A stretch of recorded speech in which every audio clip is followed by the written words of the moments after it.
All cultures have their own unique aspects and traditions. The Mexican culture is especially unique. Aspects such as history, greetings, heroes, holidays, art, food, language, and clothing are all rather remarkable when you look at them in depth. To begin with, the early history of Mexico is obviously crucial. Every single event in the early, middle, and recent history have sent ripples that create outcomes. Dating back to around the 1200 BC, the first major civilization that arrived were the Olmecs. They didn't become civilized until about 300 BC, and here is when they built villages and they established agriculture and their hunting skills began to flourish. Their main city, which is still around today, is Teotihuacan, which is in image 1. This was constructed between 100 BC and 700 AD, and it was named after the specific Olmec people that built it. The miraculous city even influenced other civilizations, including the Mayans, who ended up conquering them. The Mayans' climax was between 200 AD and 900 AD. They were considered to be the most brilliant out of all the pre-Columbian Americans, and this is for many reasons. They created the calendar, which is in image 2, the writing system, and their cities function as hubs for other surrounding cities. Their civilization plummeted in around the 10th century due to overpopulation, and this left their throne vulnerable. And here is when the Toltecs rose. Now their major city was called Tula, and that is in image 3. Here is where they did their rituals, which included human sacrifices, and their city held 3,000 to about 40,000 people. The Mayans had a large influence on their ritual cities and agricultural methods. After the Toltec civilization depleted due to its population breaking up, the last pre-Columbian American civilization rose. The Aztecs formed around the 1400s. They partnered with both the Toltecs and the Mayans. These civilizations conquered the land, and the Aztecs ruled. They kept their rule by having unities, such as governing councils, schools, armies, and temples. And in image 4, you can see an Aztec ruin. Now, following early history is middle history. And starting in 1519, the king of the Aztecs, Moctezuma, believed that Hernan Cortez of Veracruz was the serpent god Quetzalcoatl, which is image 5 is Cortez. Because Moctezuma believed that Cortez was the serpent god, he invited him to come to his great city. This friendly invitation turned out to be a great disaster for the Aztecs. On his way for this friendly gathering, Cortez gained many allies, and in 1521, Cortez and his allies attacked and conquered the Aztecs. Cortez and his followers colonized the area and changed its name to Nueva España, which means New Spain. Now moving forward to 1574, Spain was supreme and enslaved most of the indigenous population. Not only that, they brought diseases with them. The indigenous population dropped significantly between 1521 and 1605. Around 24 million people were killed. During the time Spain was supreme, there was a division of people. Colonists in the Nueva España who were born in Spain were called peninsulars, I think that's how you say it, and Spaniards who were born in Mexico were called criollos. These people clashed because the criollos wanted equal political power, but of course the peninsulars They had that power. Now, moving further ahead, King Carlos III became King of Spain.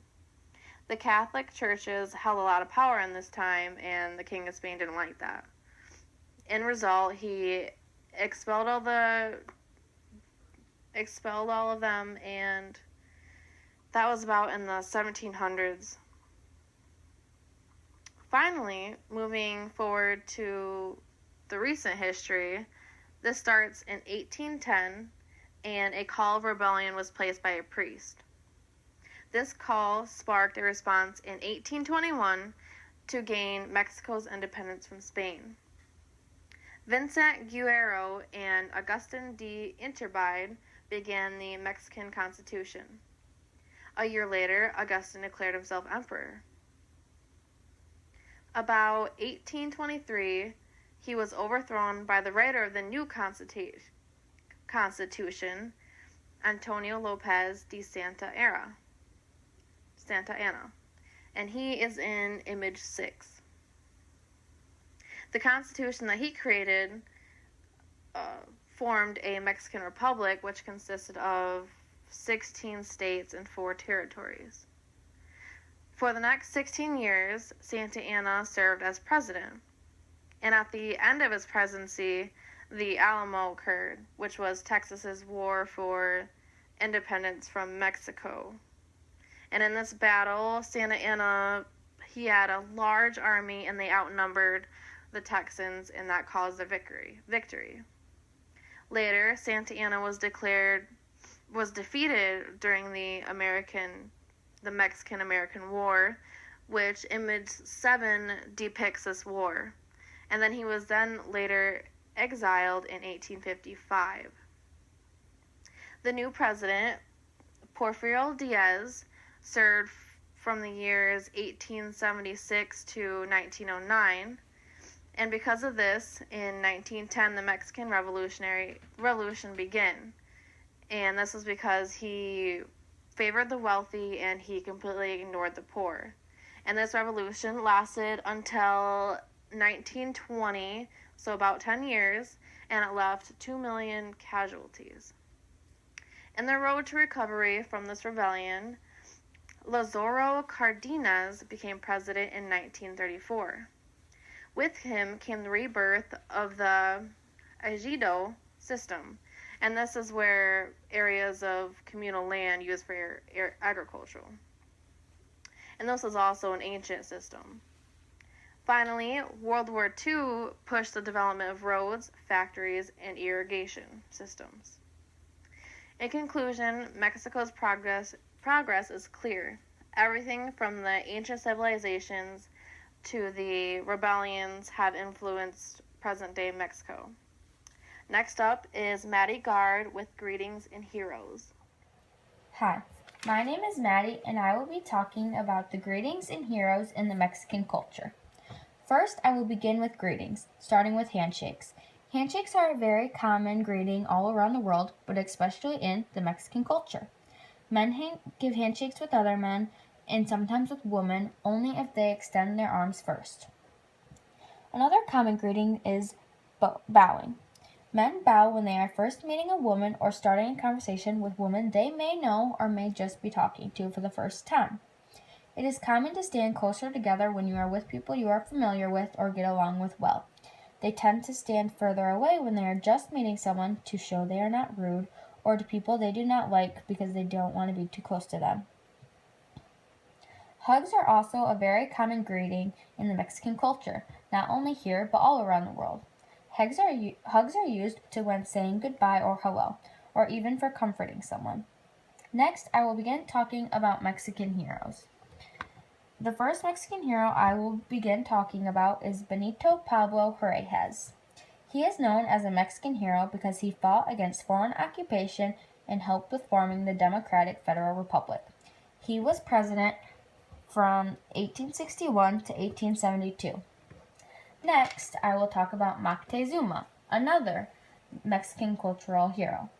He leaded the Aztecs when Mexico was conquered by Hernan Cortez. The next hero I will talk about is Francisco Madero, also known as a Mexican hero because he led the Mexican Revolution of 1910.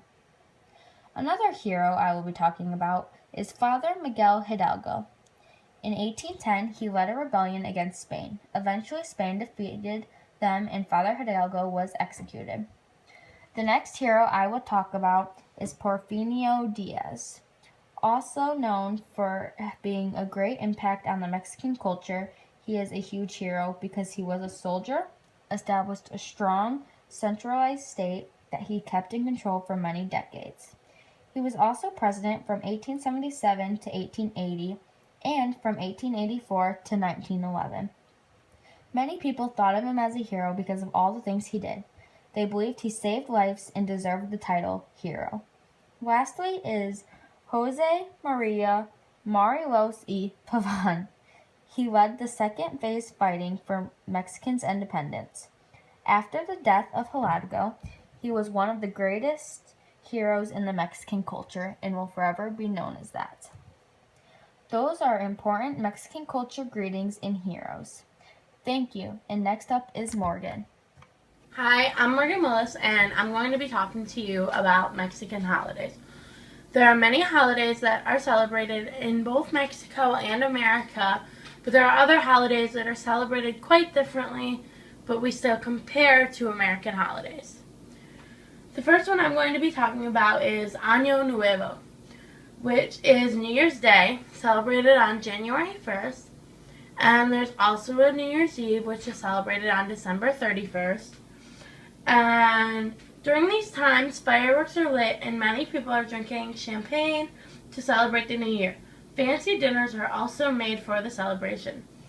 This is a national holiday, so many schools, banks, and other businesses are closed. Even public transit may be closed.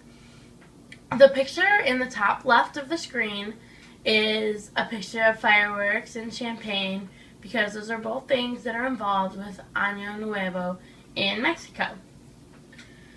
Dia de la Constitución is a holiday celebrated on February 5th, commemorating Mexico's Constitution. And this is pictured to the right of the picture of Año Nuevo. And to celebrate this holiday, there are picnics, festivals, concerts, and other festivities going on. This is a federal holiday, so again, schools, banks, and other businesses, along with public transit, may be closed. Dia de la Amor y la Amistad is what we would call Valentine's Day in America, and it is also celebrated on February 14th. Dia de la Amor y la Amistad translates to the Day of Love and Friendship. On this day, many people have balloons, flowers, or other gifts to express their love and appreciation to a significant other or friend, and this is pictured to the right of the Dia de la Constitución picture where they're having the picnic. And in this picture, they have balloons and flowers. The next holiday is Flag Day, which is celebrated on February 24th, and it celebrates the Mexican flag. To celebrate this holiday, flags are displayed in front of many businesses and homes, and there are also many events that people can attend to honor the flag. Semana Santa is something that gets compared to Easter here, but it's not really the same thing, and it is pictured in the top right corner. And this is a Holy Week marking the end of the 40-day Lent period, and it can be compared to Easter, but over there, many people are going to beaches for the annual pilgrimage, and here people are gathering eggs. So, it has its differences, and it is considered to be more of a spiritual getaway in Mexico. There is also Cinco de Mayo, which is celebrated on the 5th of May to celebrate Mexico's victory against the French in 1862 for the Battle of Puebla. On this day, there are many parades and people dressed up in costumes, along with reenactments of the Battle of Puebla. Schools and government agencies would also be closed on this day, and it is pictured on the left side in the middle, and you can see that they are in costumes and they are celebrating. There's also Mexican Independence Day, and it's celebrated